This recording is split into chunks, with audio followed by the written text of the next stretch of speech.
नमस्कार, मैं कपिल रस्तोगी स्वागत करता हूं आपका आपके अपने चैनल मार्केट स्टडीज़ पर। दोस्तों, बात कर रहे हैं इंडिया के largest footwear manufacturer Relaxo footwear limited की, second in revenue and first in volume. तो रिलैक्सो फुटवेयर लिमिटेड का स्टॉक अभी आपको बड़ी गिरावट दिखा चुका है। एक बेहतरीन फंडामेंटल वाला स्टॉक है, मल्टी बैगर रिटर्न देने वाला स्टॉक है और स्टॉक के ऊपर किसी को कोई डाउट नहीं है। लेकिन मार्केट की गिरावट के बीच इसके अंदर 30% की बड़ी गिरावट हम देख चुके हैं।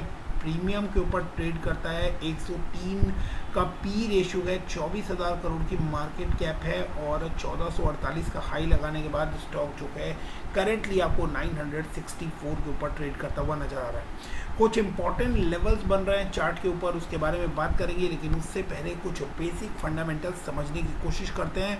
वहाँ से क्या इंडिकेशन मिल रहे हैं इस बात को भी समझने की कोशिश करते हैं। स्टॉक मार्केट वॉलेटाइल है, इसकी वजह से गिर रहा है, ये बात कुछ हद तक क्लियर होती है, लेकिन सिर्फ मार्केट की वॉलेटिलिटी की वजह से स्टॉक नीचे आता हुआ नजर आ रहा है ऐसा नहीं है। मार्केट के साथ साथ स्टॉक में भी आपको थोड़ा कुछ जो है लैकिंग नज़र आ रही है। वो लैकिंग कितनी डीप हो सकती है, क्या उसका इम्पैक्ट हो सकता है, इसके बारे में समझने की कोशिश करते हैं। तकरीबन 23,987 करोड़ की मार्केट कैप के साथ स्टॉक काम कर रहा है। आरओई 14% के आसपास है, आरओसी 18% है, दोनों ही बहुत डिसेंट नज़र आ रहे हैं। और इसके साथ साथ प्रमोटर की होल्डिंग जो है वो 70% से ऊपर की देखने को मिल रही है। कुछ भी प्लेज नहीं है, फेस वैल्यू ₹1 का है, यानी कि फर्दर आपको स्प्लिट की चांसेस जो है वो देखने को नहीं मिलने वाली है। डेट की बात करें तो ऑलमोस्ट डेट फ्री कंपनी है, 174 करोड़ का मैनेजेबल नेग्लिजिबल डेट यहाँ देखने को मिल रहा है। पी रेशियो की बात करें तो काफ़ी प्रीमियम के ऊपर स्टॉक स्टिल आपको काफ़ी प्रीमियम के ऊपर ट्रेड करता हुआ नजर आ रहा है, बट 7,000-7,500% की बड़ी रिटर्न चार्ट के ऊपर बनाने के बाद कुछ हद तक अपनी प्रीमियम वैल्यूएशन को रिलैक्सो फुटवेयर जस्टिफाई करता हुआ नजर आता है। फिलहाल 200 डीएमए और 50 डीएमए दोनों के ही बहुत नीचे काम करता हुआ नजर आ रहा है, तो स्टॉक पर अच्छा खासा प्रेशर है और ये एक बड़ा मौका भी हो सकता है इस मल्टी बैगर स्टॉक को बाई करने के लिए। ऑलमोस्ट डेट फ्री है और हेल्दी डिविडेंड पे करता है, लेकिन प्रीमियम के ऊपर ट्रेड कर रहा है। स्टिल आपको 13.62 टाइम अपने बुक वैल्यू के ट्रेड करता हुआ नजर आता है। यहाँ पर आप देख सकते हैं मार्केट कैप वाइज आपको सबसे बड़ी मार्केट कैप रिलैक्सो फुटवेयर की देखने को मिलती है। In terms of manufacturing volumes की बात करें तो रिलैक्सो फुटवेयर सबसे बड़ा नाम है। In terms of revenue second largest India का फुटवेयर मैन्युफैक्चर कंपनी है। सेल्स की बात करें तो सेल्स आपको कंटिन्यूस यहाँ से बढ़ती हुई नज़र आ रही थी। तकरीबन आप देख सकते हैं 541 करोड़ की यहाँ से 364 करोड़, 576 करोड़, 672, 748, फिर आपको जून में जब सेकेंड टाइम लॉकडाउन लगता हुआ नज़र आया था तो 500 करोड़ के लेवल पर गई थी, फिर से 714, 744, लेकिन मार्च 22 में 698 करोड़ की रेवेन्यू जो है उसने थोड़ा सा निराश किया है, जिसकी वजह से आपको स्टॉक में हैवी प्रेशर देखने को मिल रहा है। बात करें ऑपरेटिंग प्रॉफिट्स की तो ऑपरेटिंग प्रॉफिट्स जो कि लगातार ऑपरेटिंग मार्जिन्स जो है वो कंसिस्टेंट है, लेकिन जो मार्च 21 तक ऑपरेटिंग मार्जिन्स निकल कर आ रहे थे तकरीबन 22% के आसपास, वो अब 16% के आसपास निकल कर आ रहे हैं, यानी क्वार्टर ऑन क्वार्टर 6% आपको मार्जिन्स जो हैं वो ख़त्म होते हुए नज़र आ रहे हैं। और जो तेज़ी यहाँ पर हमें देखने को मिली थी सितंबर, दिसंबर और मार्च के क्वार्टर में, वो तेज़ी अब यहाँ आपको ख़त्म होती हुई नज़र आ रही है। रीज़न बीइंग कि लॉकडाउन जो है उसका इम्पैक्ट अब आपको हटता हुआ नज़र आ रहा है और उस टाइम पर जो आप मार्जिन्स निकल कर आ रहे थे 22% के आसपास, वो अब 16% के आसपास निकल कर आ रहे हैं।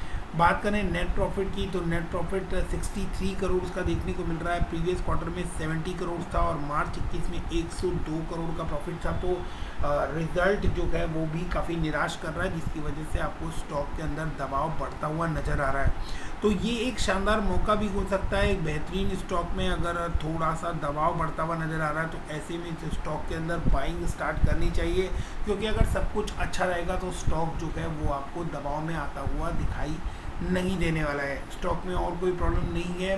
पीरियोडिकली आपको जो मार्जिन्स के अंदर इम्पैक्ट आता हुआ दिख रहा है, उसका इम्पैक्ट आप यहाँ पर देख सकते हैं।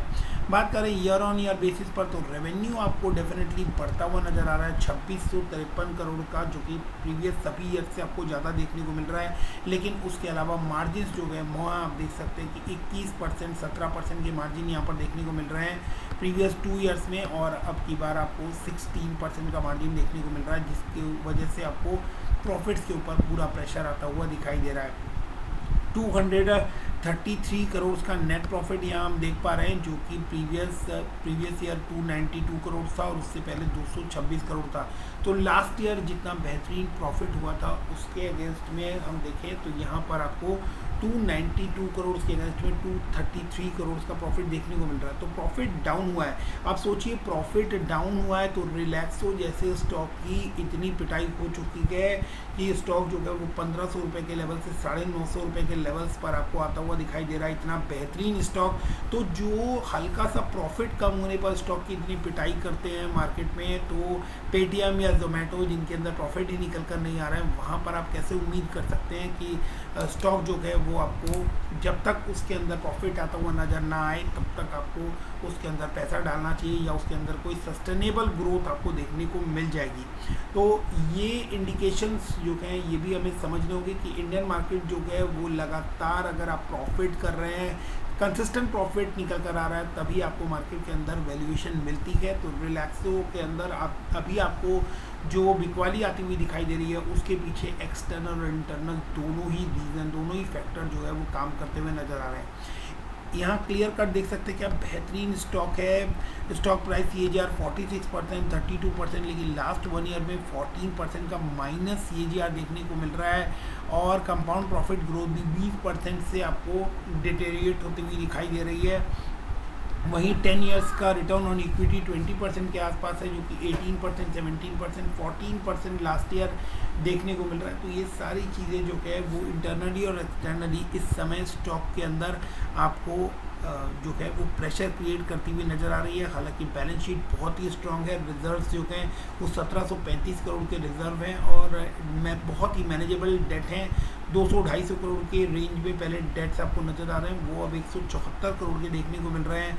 बात करें शेयर होल्डिंग पैटर्न की, तो शेयर होल्डिंग पैटर्न में प्रमोटर की होल्डिंग जो है वो आपको इंटैक्ट नज़र आ रही है 70.78% की इस क्वार्टर के अंदर, और FIIs ने हल्की बिकवाली की है 3.81% से 3.22%, लेकिन DIIs की बिकवाली जो है वो थोड़ी सी ज़्यादा होती हुई नज़र आ रही है कंपैरेटिवली। अगर हम देखें तो 7.08 से 6.94, नहीं FIIs की बिकवाली जो है वो आपको थोड़ी सी ज़्यादा नज़र आ रही है बजाय कि DIIs की बिकवाली, बट दोनों ने ही बिकवाली की है अल्टीमेटली, और पब्लिक ने स्टेक इसके अंदर बढ़ाया है, जिसकी वजह से स्टॉक और ज़्यादा वॉलेटाइल होता हुआ आपको नज़र आ रहा है। और ये वॉलेटिलिटी जो है ये थोड़ी मार्केट की जो कंडीशन है उसके भी इसके अंदर सपोर्ट मिल रहा है, और पब्लिक के पास जब एट लार्ज आपको स्टेक बढ़ता हुआ नज़र आता है तो स्टॉक का आपको और ज़्यादा वॉलेटाइल होता हुआ नज़र आता है। चार्ट के ऊपर आप देखेंगे तो चार्ट पे कुछ अहम लेवल्स बनते हैं, और 950 जो है वो एक स्ट्रॉन्ग सपोर्ट के तौर पर काम कर सकता है, जहां से एक स्ट्रॉन्ग पुल बैक आने की चांसेस बनती है।